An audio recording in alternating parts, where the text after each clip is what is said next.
a city trembling on the edge of transformation, a restless, feverish melting pot of ambition, fear, and faith. Narrow lanes clogged with the cries of hawkers, the stink of dung and smoke, the clang of forge and bell, yet beneath the din lay the deeper rumble of a nation tearing at its own seams. King and Parliament stood locked in a dangerous waltz, their quarrel over power and conscience about to engulf the realm in civil war. Merchants whispered of profit and peril, trade with the colonies, the spice routes, even as plague crept through the alleys and starvation gnawed at the poor. Churches thundered with sermons of divine judgment, and every tavern corner brimmed with talk of prophecy and rebellion. Life was precarious, unforgiving, and charged with purpose. Men and women lived closer to death, yet perhaps closer to meaning. Welcome to London in 1640. A tour of the city based on the drawings of Wenceslaus Hollar. In 1640, London Bridge was no mere crossing. It was an early modern hybrid of bustling marketplace and precarious housing, an architectural marvel of chaos and ingenuity. Crowded houses leaned over the water with rooftops almost touching.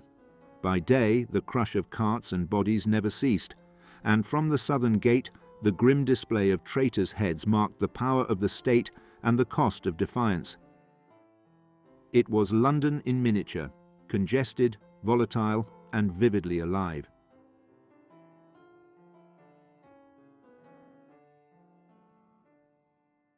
South of the river, around the Globe Theatre and the bear-baiting pit of Southwark, London shed its civility and bared its appetite for spectacle. The air was thick, heavy with the scents of ale, mud, and the river's rot, where the Thames carried refuse and the cries of the desperate, and street urchins darting between stalls.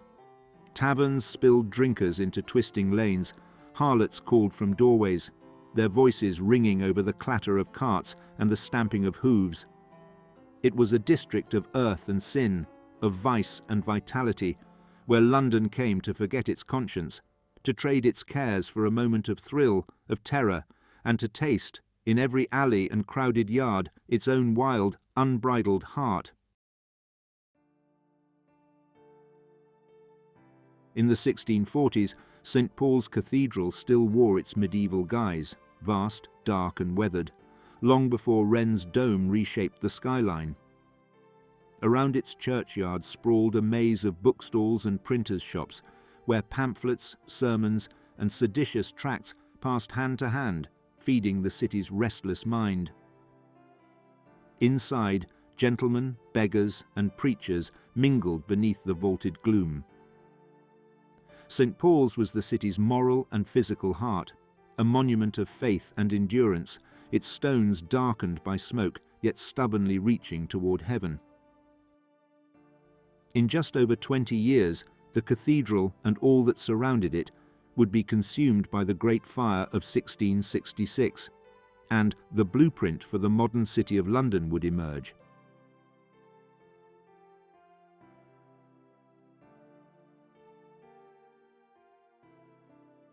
Westminster was the sober heart of English power, quieter and more ordered than the clamorous city to the east. To the left, the Palace of Westminster held the Commons and Lords beneath hammer-beamed chambers. In the centre, Westminster Hall hosted judicial and ceremonial events, while to the rear rose the Gothic towers of Westminster Abbey.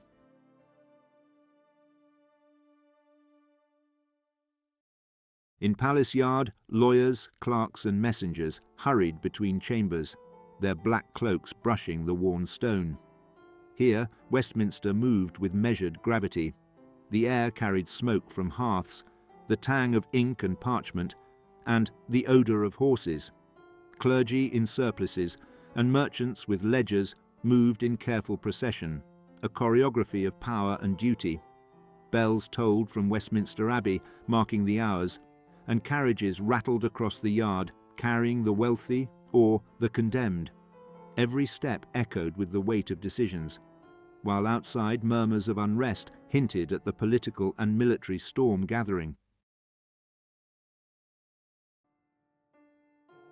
The Tower of London loomed grim and immutable above the river's bend, a fortress of stone and silence, its ancient walls steeped in the weight of centuries.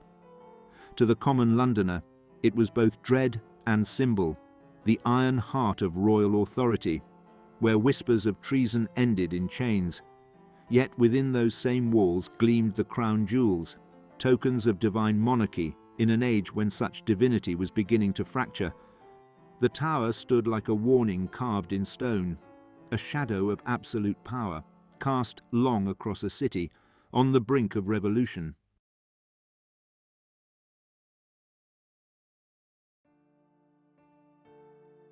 Just east of Lambeth Palace, the Thames broadened into a quieter reach where the clamour of the city softened into stillness. Here, on the ground where modern-day St Thomas Hospital now stands, low meadows ran down to the river, often silvered with floodwater after heavy rain, their grasses whispering beneath willows and alder. The air was softer, scented with river mud and wild mint, and herons stalked the shallows where the current slowed. A handful of cottages and gardens dotted the bank, home to boatmen and palace servants. It was a place of quiet reprieve, where the only sounds were the turning of the tide and the distant toll of the abbey bells drifting across the water.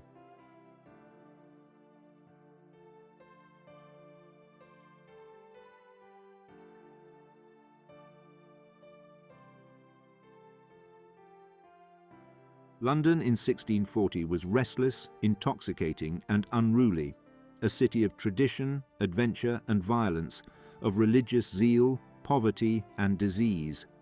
In its shadowed alleys and along its bustling quays, markets and playhouses thrummed with commerce, curiosity, and dissent, while the abbey, the palaces, and the tower loomed above it all, asserting their weight and authority over the teeming city below. Every street and square vibrated with the tension of a nation edging towards civil war. And though 4 centuries divide that London from ours, its rhythm feels hauntingly familiar, a metropolis of greed and grace, of innovation and unrest, of bleakness and exhilaration, forever reinventing itself, and yet still the same London.